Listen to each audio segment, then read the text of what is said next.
तो आइए सबसे पहले सार्वत्रिक गुरुत्वाकर्षण का नियम देखना है। किन्हीं दो पिंडों के बीच लगने वाला आकर्षण बल, कौन सा बल? आकर्षण बल पिंडों के द्रव्यमानों के गुणनफल के अनुक्रमानुपाती और इनके बीच की दूरी के वर्ग के व्युत्क्रमानुपाती होता है।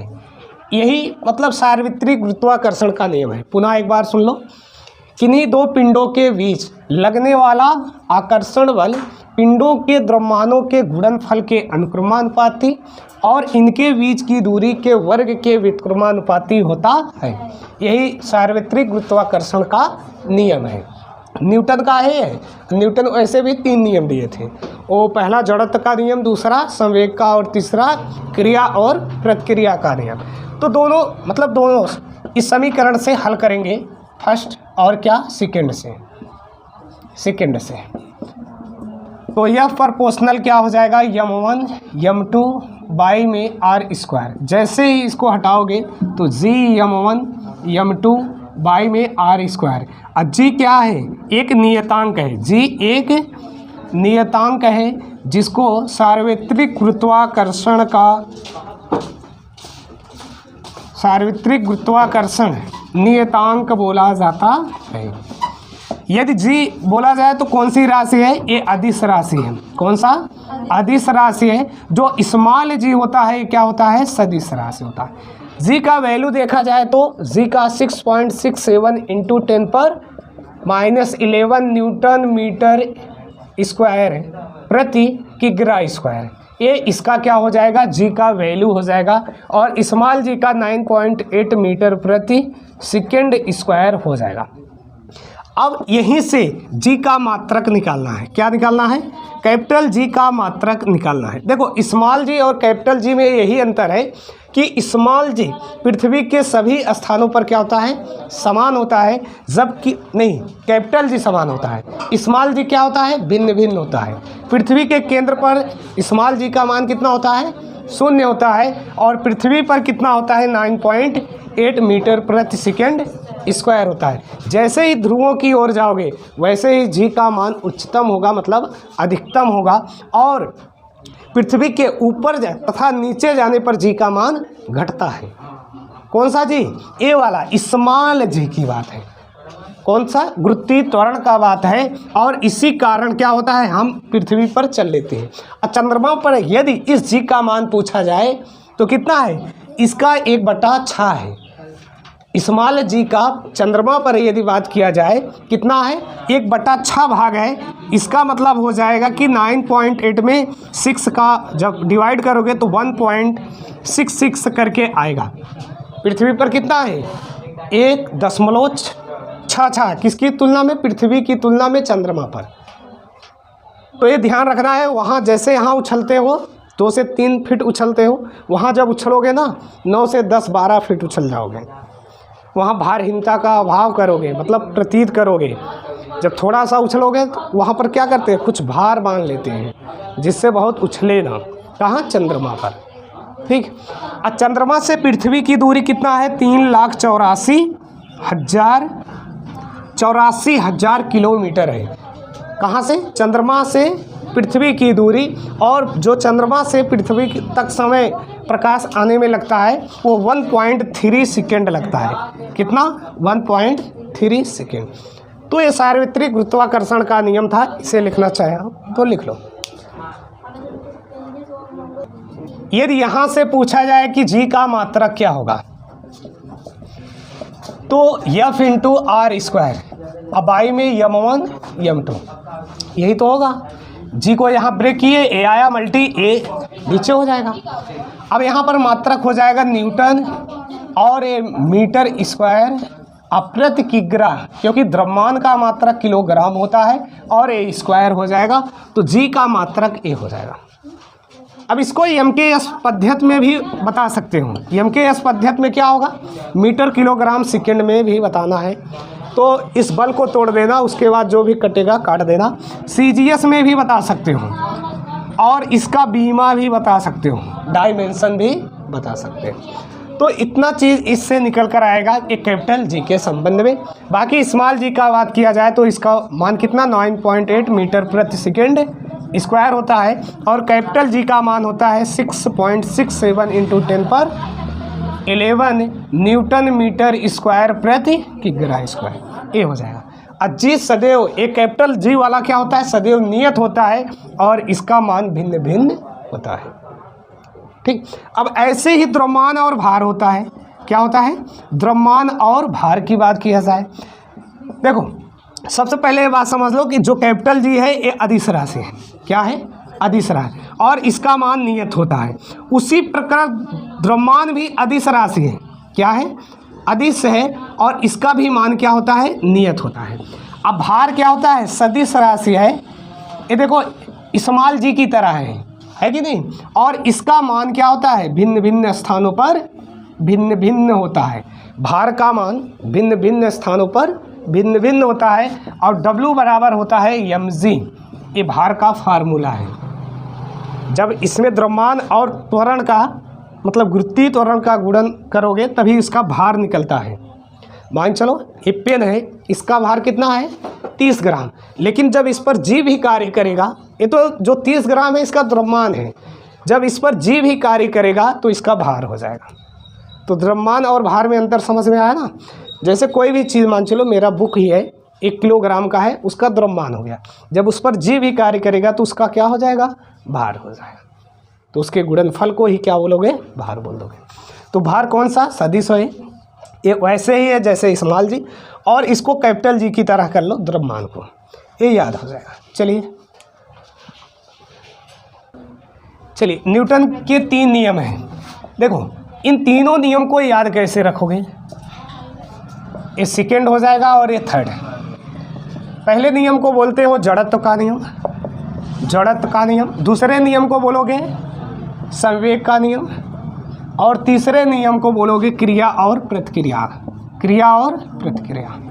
ठीक, तो पहला नियम यह है कि अपनी स्थिति बनाए रखता है, या गति अवस्था में है तो गति ही अवस्था में रहेगा, यही जड़त्व का नियम है। इसको याद करने का एक ट्रिक है, जड़ से क्रिया। कैसे, जड़ से क्रिया, इतना तो याद कर सकते हो। ये पहला नियम, ये दूसरा नियम, और ये क्या, तीसरा नियम।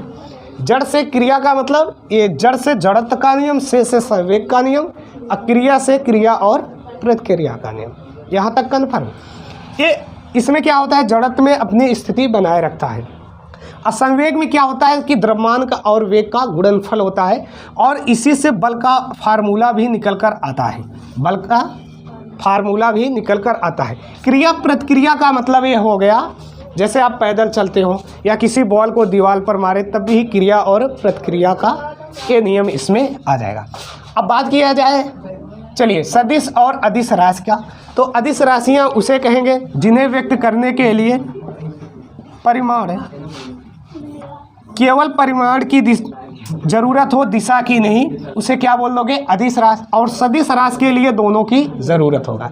जैसे त्वरण वेग क्या है, सदिश राशि है, और अदिश राशि में क्या हो गया, कैपिटल जी हो गया, द्रव्यमान हो गया, ये सब क्या है, अदिश राशि है। अब बात किया जाए चाल किसे कहोगे, तो चाल बराबर होता है दूरी बटा समय। देखो फिजिक्स कहता है कि फार्मूला रट लो, बाकी में समाप्त हो गया।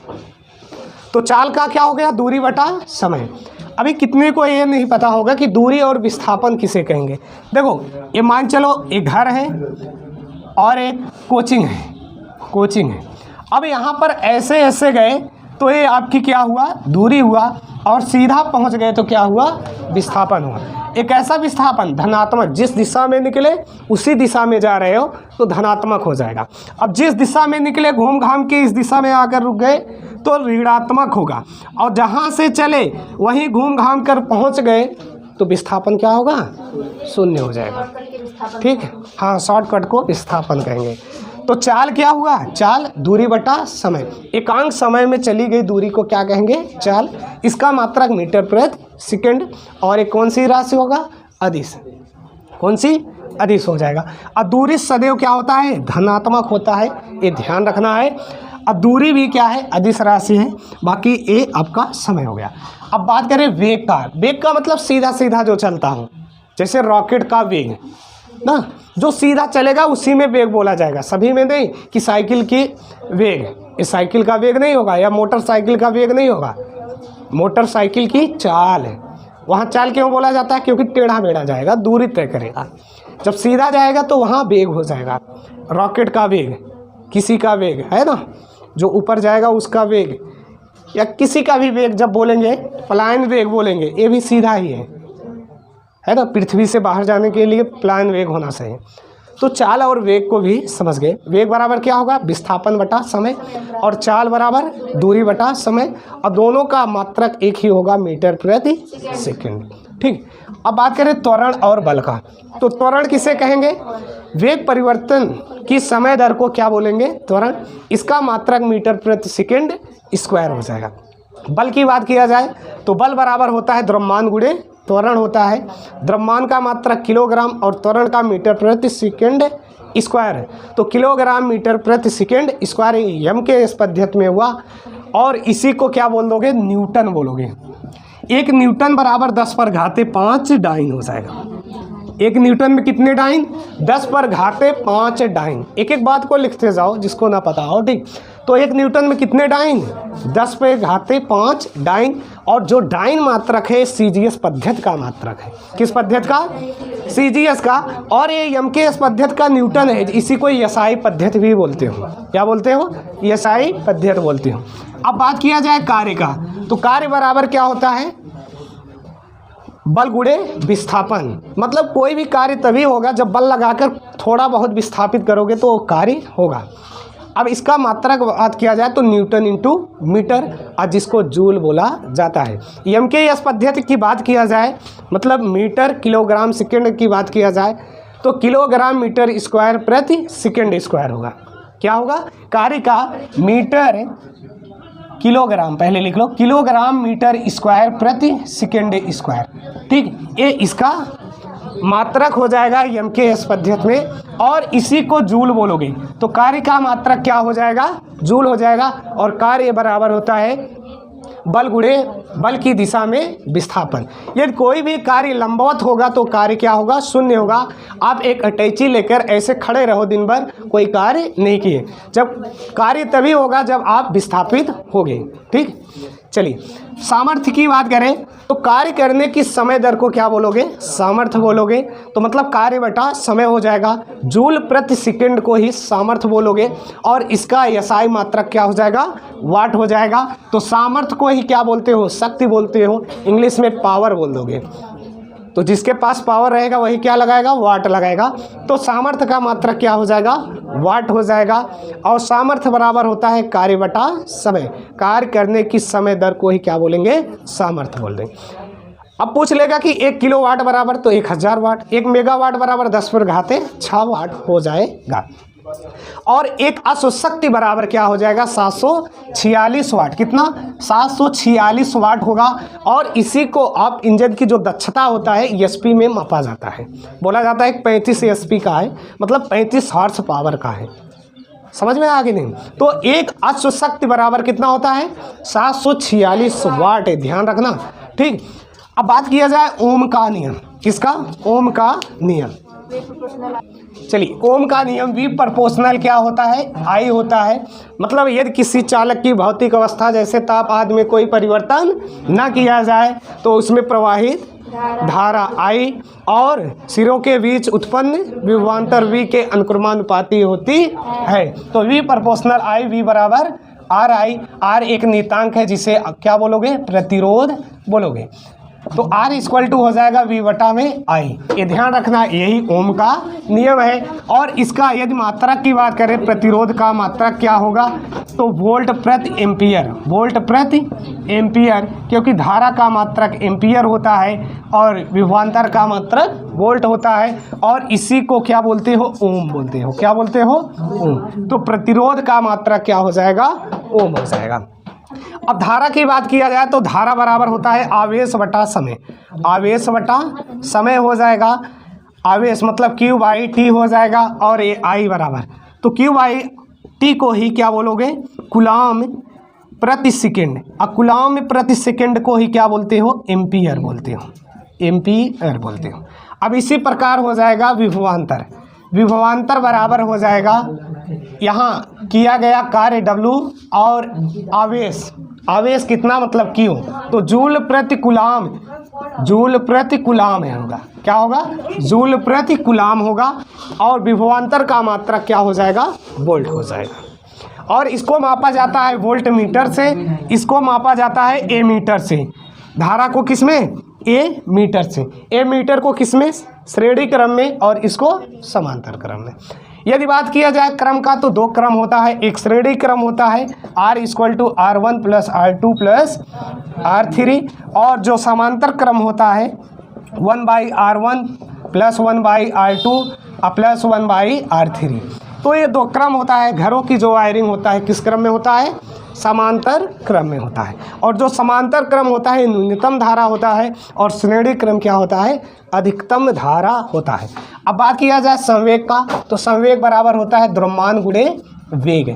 क्या होता है? द्रव्यमान गुणे वेग। अब मात्रक की बात करोगे तो किलोग्राम मीटर प्रति सेकेंड इसका मात्रक होगा। गतिज ऊर्जा की बात करें तो एक गति के कारण जो ऊर्जा प्राप्त होता है 1/2 mv² इस गतिज ऊर्जा का फार्मूला हो जाएगा। और इसका भी मात्रक वही होगा जो कार्य का आया। जो कार्य का आया मतलब गतिज ऊर्जा का भी मात्रक क्या होगा? जूल होगा। कोई भी ऊर्जा या कार्य है तो उसका मात्रक क्या होगा? जूल होगा। अब बात किया जाए स्थितिज ऊर्जा का, तो स्थिति के कारण जो ऊर्जा प्राप्त हो उसे क्या बोलेंगे? स्थितिज ऊर्जा। जैसे मान चलो जो चाबी, घड़ी में चाबी भरा जाता है वो स्थितिज ऊर्जा है। या जल को एकत्र करके एक टरबाइन पर गिराया जाता है, उससे प्राप्त ऊर्जा क्या? स्थितिज ऊर्जा ही है। बाकी गतिज ऊर्जा क्या है? चलना, दौड़ना, कार का दौड़ाना, किसी का मतलब कुछ भी गति के कारण जो ऊर्जा प्राप्त होगा वो गतिज ऊर्जा हो जाएगा। उसका फार्मूला 1/2 mv²। स्थितिज ऊर्जा का AmGh हो जाएगा। m का मतलब द्रव्यमान, और g का मतलब गुरुत्वीय त्वरण, s का मतलब ऊंचाई। तो ये प्रमुख बातें थे, इसे आप लिखना चाहो तो वीडियो को पुनः देखकर लिख सकते हो। जय हिंद। IAS अधिकारी तो अन्ना जॉर्ज, और प्रथम महिला IPS अधिकारी तो किरण बेदी, और प्रथम महिला न्यायाधीश फातिमा बीबी, और प्रथम महिला प्रधानमंत्री तो इंदिरा गांधी, और प्रथम महिला राज्यपाल तो सरोजनी नायडू, और प्रथम महिला CM मतलब मुख्यमंत्री तो सुचेता कृपलानी, और प्रथम महिला लोकसभा अध्यक्ष मीरा कुमार।